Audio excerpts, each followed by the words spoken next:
Hello everybody, it's Eliza here from Pandemic PhD. It's been a little while since I've posted last, but as with everyone else, we're managing everything from home. So I hope you're doing well, I hope you're staying well, and I hope you're managing to think at least a little bit about your research, even though probably many of you are battling conspiracy theorists online right now. So today's lecture is about managing your supervisor. I do this one a lot as a workshop, but I think it is worth revisiting, especially in these times that are difficult and different. How can you get along with your supervisor? How can you make the most of your supervisor and understand what they're going through? And for supervisors, I hope you get a little bit of what supervisors can do to help their high degree research candidates, PhD students, or PhD candidates as I prefer the term, during this time.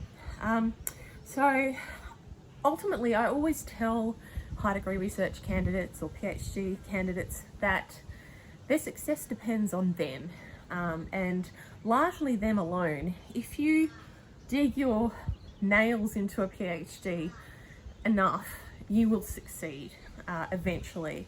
And I think that is the most important thing to hang on to right now, is that even though there's all this terrible extraneous stuff going on in the world right now, just keep thinking of the end game, keep thinking of graduation, keep thinking of beyond this time and beyond your research project.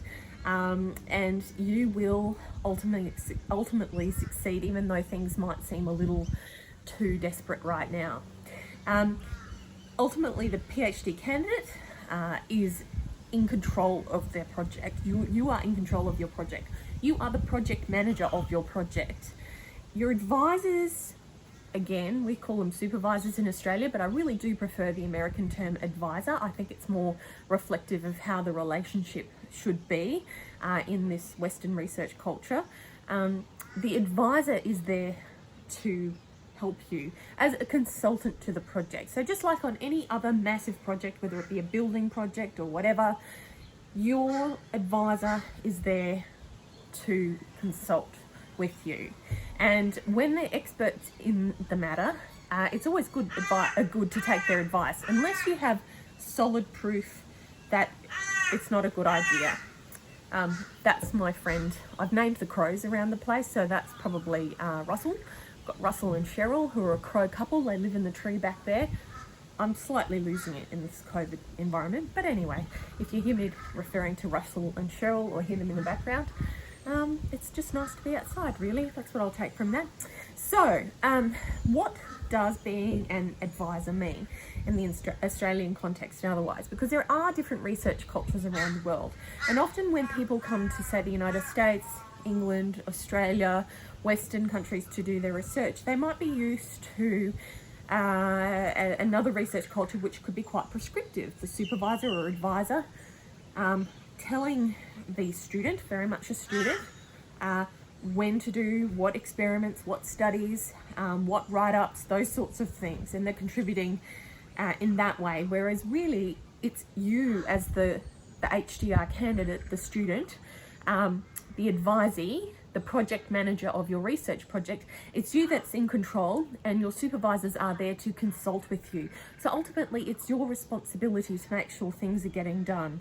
Now again, at this time, things are getting done differently, or more slowly, or they might have had to halt necessarily, but you can still think about your research. It always concerns me, and I had a very interesting PhD ride myself, and I talk a bit about this in the extended version of this workshop, but when I look on Google and I Google things like PhD advisor, which I did yesterday just to sort of update myself for this workshop, I looked up PhD advisor on Google, and the first search terms that came back, or suggestions that came back for search term, were PhD advisor horror stories, PhD advisor abuse, PhD advisory committee, fair enough, that's good, PhD advisor or supervisor, or PhD advisor not supportive. So you see a lot of negatives coming out in that, and I think because it's such an intense and different relationship, you're sort of part mentee, part colleague. A lot of you have achieved a lot in your careers before coming back to a PhD. Some of you have come straight through from an undergraduate. There are lots of different paths. It can be a tricky one to navigate, and each relationship between student and supervisor, or candidate and supervisor, as I prefer, is very, very different. So I think the first thing to think about is, what is a good advisor, or what is a good thesis supervisor? And the first thing is, I would say that having really solid, sound relationship with your supervisor is key to finishing the project well and on time. And you need to be comfortable with your advisor, and your advisor needs to be comfortable with you from the beginning. And I would find that if you don't feel like you can be open with your advisor or supervisor, and that your supervisor or advisor is not being open with you, it's probably not the right relationship to have. And I think you need to be able to be open and honest about your research. You need to not fear that the supervisor is going to take your research and appropriate it as their own, for example, although that's fairly rare, it still does happen. You need to have a supervisor who you will become comfortable with their feedback, because getting feedback's not easy. Again, we'll cover getting feedback another time in detail, but that they give you consistent feedback, and it's coming from a good place, and that it's coming from a helpful place, and that with any consultant to any project, the advisor/supervisor is there to really assist you and to do as well as possible, because it really is in their best interests as having a PhD advisee do well.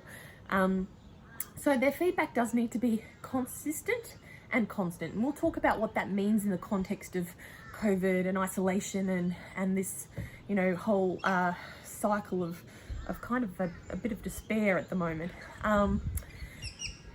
Your project, the supervisor needs to allow you, even if you're part of a bigger project, to take control of your part of the project and to proactively manage that.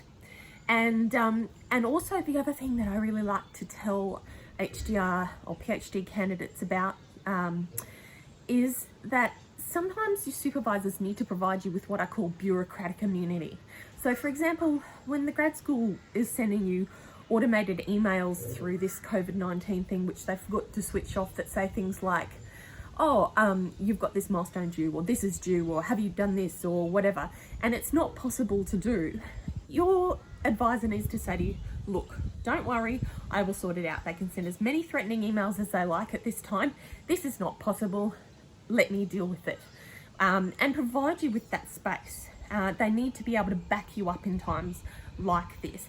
Or for example, if you've had a personal tragedy, family tragedy, something drastic has happened in your life, that they will actually advocate for you when that needs to happen. They are the experts. It's kind of like hiring an external lawyer if you're on a big project and you need to negotiate with another party, for example.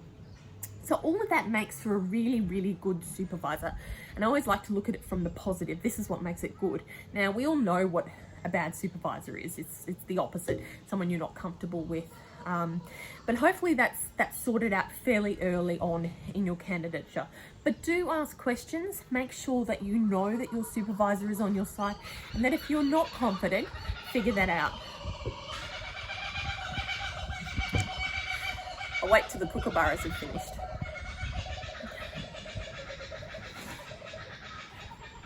I live near a forest, it's lovely, but we do get kookaburras, we get crows, we get parrots, all sorts of things.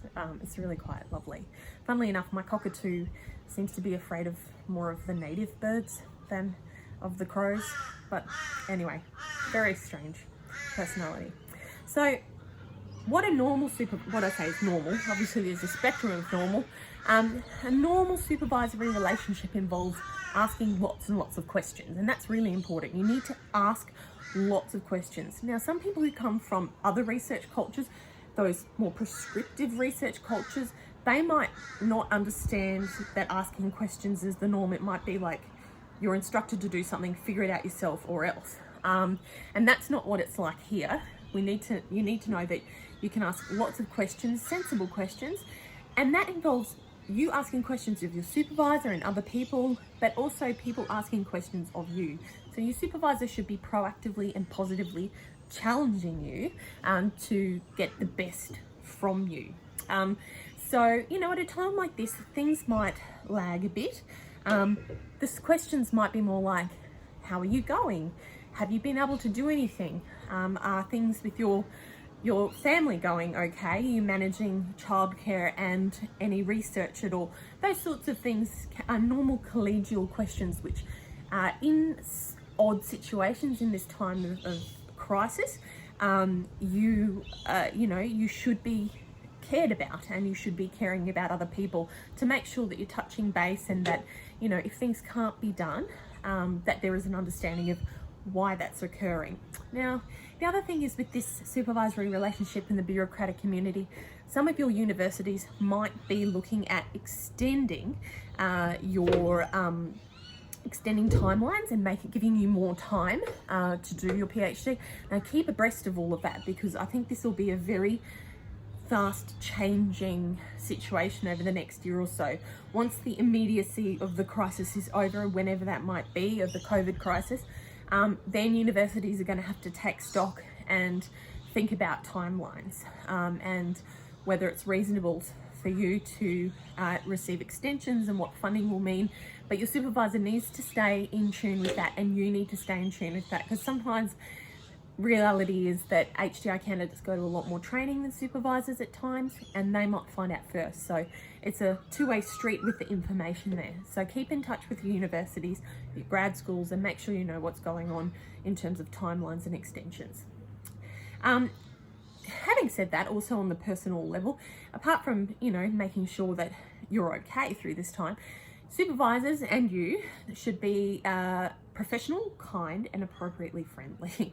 And I say appropriately friendly because we've all heard about relationships between advisors and students and things that have gone on, and everyone's an adult here. But yeah, just make sure that you're always professional and kind to your supervisor, and that they are kind to you as well.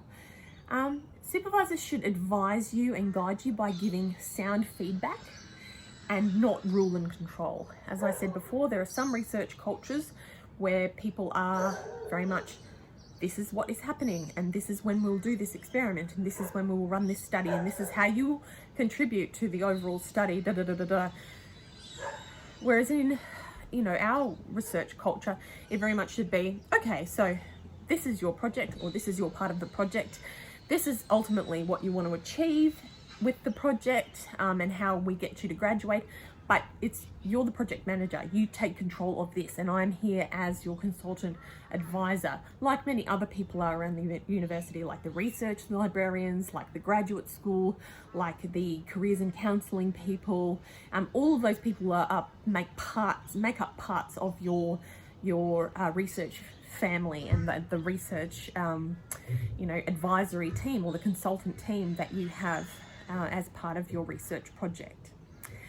Supervisors are supportive and inclusive, and what that means ordinarily is that they're forwarding opportunities to you, they're sharing conferences that they're going to, they might hear of some extra funding that's going, and they say, hey, you should apply for this.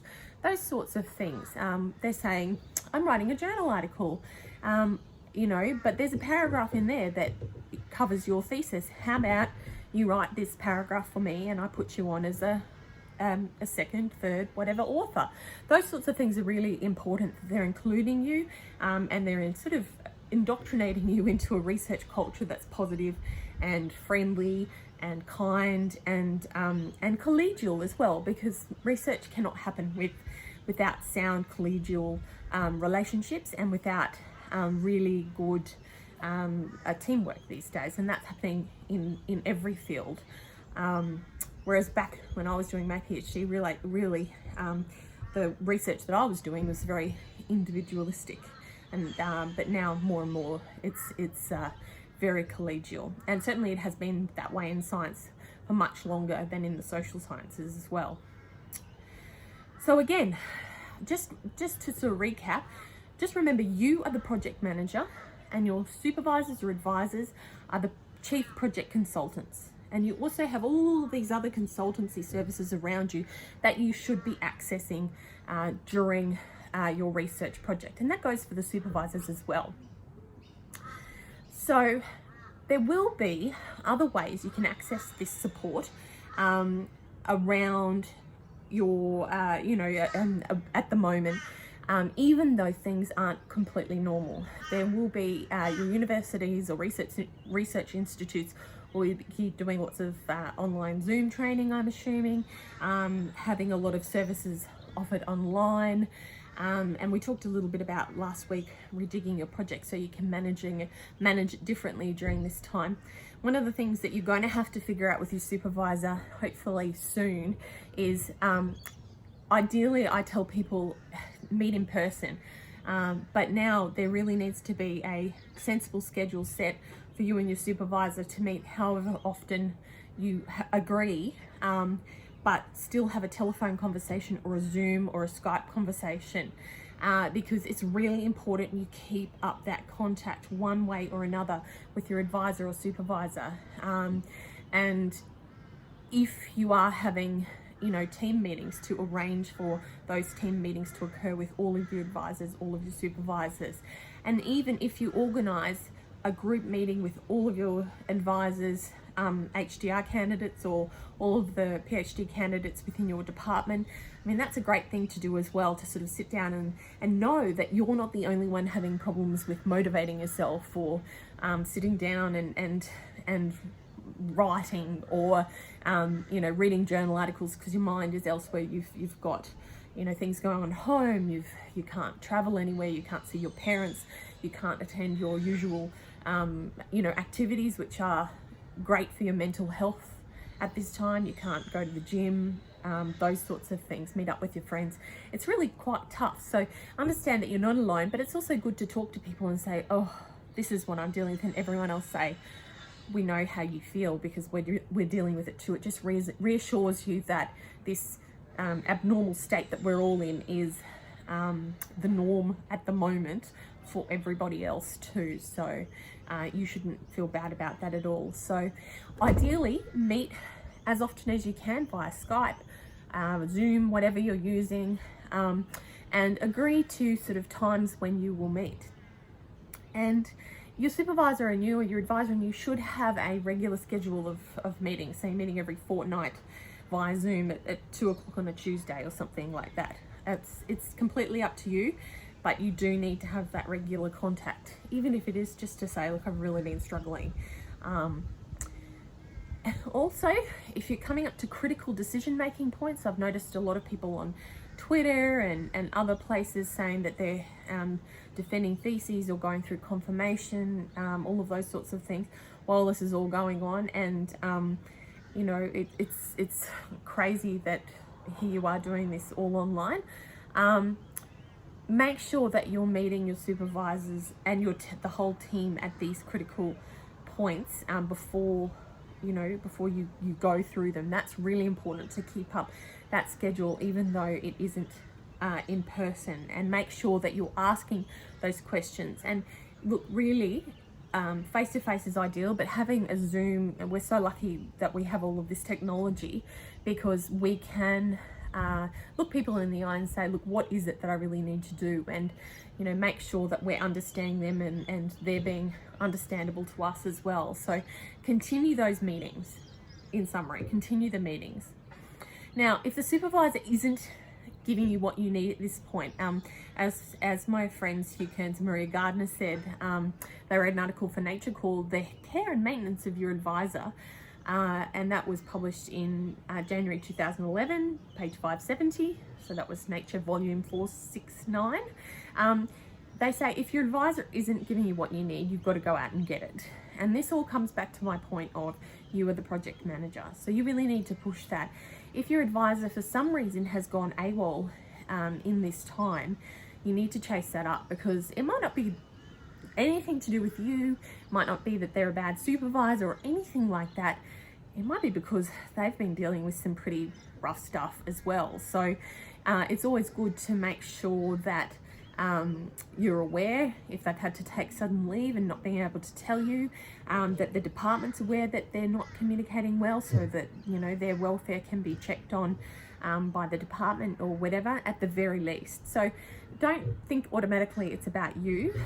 It's really about being as much of a team as you can through this time and keeping an eye on each other, just as I would expect your advisor, if they couldn't get in touch with you, to make overtures to the department and whatnot to make sure that, you know, you're okay, and to find other ways of getting in touch if they're not able to contact you and they're concerned.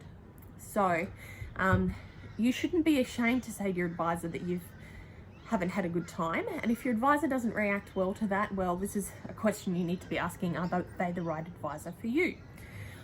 In terms of your advisor itself, your advisor and you both need to be managing each other's expectations. So you know that, okay, being in contact via video chat, Zoom, whatever, every 2 weeks is normal for us, or a week, or if you haven't seen them in a month, then that's going to be a problem, you know. So you can sort of gauge whether there's going to be a problem or not. And I think that you need to put these expectations in writing. So have them very clearly in an email that we will meet every 2 weeks, da da da da da. This is what we expect to have achieved over those 2 weeks. If you haven't, then okay, but that's another issue altogether.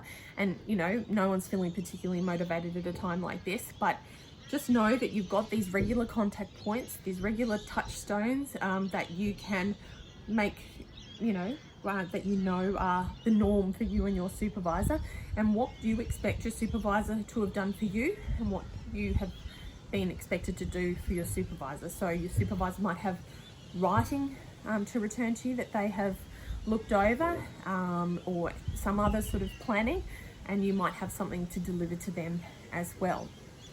And I think that, you know, online checklists can work quite well in these situations, and a lot of online platforms have shared documents and shared checklists that you can use, and I would highly suggest that you do that, especially if you're doing a lot of work. If you have a group edit situation, that can be quite useful. If you decide that you want to see feedback as soon as they write it, literally within minutes, you might be able to go on and correct that straight away.